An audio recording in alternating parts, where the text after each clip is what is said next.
letter so powerful that you held on to it so you could remember the way it made you feel? I have. Now, for those of you in this room born after the year 1990, letters were these pieces of paper that we used to communicate with each other long before texting and email came along. Well, I believed in the power of messages so much that I dedicated my life to sharing them. Yes, I was a journalist. Not just any journalist, I was a combat journalist. Well, Mr. Contest Master, fellow Toastmasters, and everyone here brave enough to share their story, I traveled the world in and out of combat zones, risking my life to share the messages of everyone around me, but I was too afraid to share what was in here. It took a brush with my own death to make me realize that some letters have to be shared. When most of my friends were turning 21 years old back home at parties, I turned 21 on the back of a troop transport full of United States Marines speeding down a desert highway in Iraq.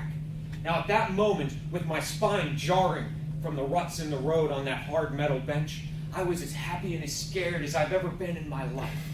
It was almost like being in an international speech competition. To break the tension, I took out my notepad and I turned to the man on my right and I said, "What do you do?" And he looked at me and he said, "I'm a sniper." Now, I had heard of snipers. Wearing elaborate camouflage outfits, they'd lay still for days at a time, waiting for that perfect shot. Yeah, they were tough. And I looked at the man across from me and I said, "What do you do?" And he said, "I'm a machine gunner." Machine gunners, they were bad.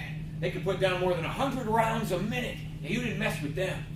And everyone in the truck looked at me and they said, "Well, Mr. Questions, what do you do?" So I sat up real straight on that bench, dropped the bass real deep in my voice so I could sound tough, and I said, "I'm a writer." Everyone in that truck scooted a little further away from me. It's probably because of how dangerous I sounded. Well, soon the truck came to a stop underneath a bridge. It was the only patch of shade in 100 miles. And I looked out over the edge of the truck and noticed huge craters in the pavement. The Marines explained to me that the enemy had been trying to blow up that bridge for weeks. Those were impact craters I was looking at. And just as I was about to ask if it was a good idea that we park in the same place the enemy already knew how to hit, well, that's when the rounds started coming in. First, boom, front of the truck, boom, the rear, the sides. We were under attack. If one of those rounds landed in there with us, we'd all be killed. The order came, "Get off the truck!" I was the first man to the exit. I looked out at all the explosions happening, and then I looked at 20 highly trained Marines who wanted to get through me quick, fast, and in a hurry. And in my head, I saluted. I said, "Roger that, Sergeant, I'm on it." The sound that actually came out of my mouth, though, it was a lot more like, "Yes! Yes!" What would you do? Faced between certain death out there and 20 highly trained Marines. Yeah, you choose certain death. At least you knew it'd be quick. And that's what I did. I put my hand on that tailgate and I jumped 12 feet to the ground. And just as my boots were about to make contact with that pavement, whoo! It exploded underneath me, threw my body to the side of the road. And everything I knew in this world disappeared in fire, and smoke, and shrapnel. As the world went dark around me, there was just one thing that came to my mind. And it was the fact that combat troops carry letters to their loved ones tucked inside their body armor. It's a way for us to communicate with our loved ones beyond the grave, to let them know we were thinking of them in our final moments. And I remembered that I had written a letter to my mother, tucked underneath my vest. This is that letter. In it I had written, "Dear Mom, if you're reading this, then you know what's happened to me. I thought this letter would help ease my passing. The time I spent with you as a child, it shines in my memory like an ocean of jewels. You taught me what it was to be a good man and to do the right thing. And that's exactly what I was doing when I died. My only regret in this whole world is that I couldn't be there to share this letter with you myself.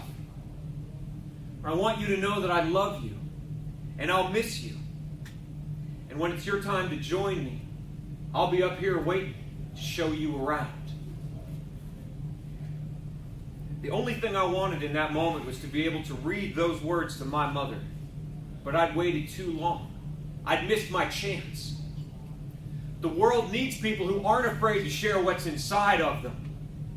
And I swore that if I somehow survived this, that I would be done sharing what wasn't important. I would begin opening up and giving people what was in here. When I opened my eyes, it was a strange sight that was there to greet me. It was a sergeant with his hands on his hips standing over me. And like a typical Marine, he looked down and he said, "Wake up, sweetheart. When you're done with your nap, we have a war to fight." And he reached down and grabbed me and pulled me up. And I realized that I didn't have a scratch on me. Not a single piece of shrapnel had hit me. I've been given a second chance. The first thing I did when I got home was I took out that letter. And I put it in my mother's hands, and we opened it and read it together. What had taken me 21 years to have the courage to share with her. And like a typical mother, she looked at me and she said, "Honey, I already knew all that." I said, "Thanks, Mom. Appreciate it." As Toastmasters, we know that words have the power to change people's lives, but only if they're shared. I want to challenge you to make a different choice about the messages you've been keeping inside yourselves. Don't wait 21 years to tell the people in your life what they mean to you. Don't wait 21 days to tell your friends how important they are. And don't wait 21 seconds to tell those you love how they make your life sing. Because you may not get that second chance. I learned in war that death comes for all of us. But you don't have to survive a war to learn that it's the messages, it's the letters, it's the love that we share. Those are the things that live forever. What letter will you share today? Mr. Contest Master.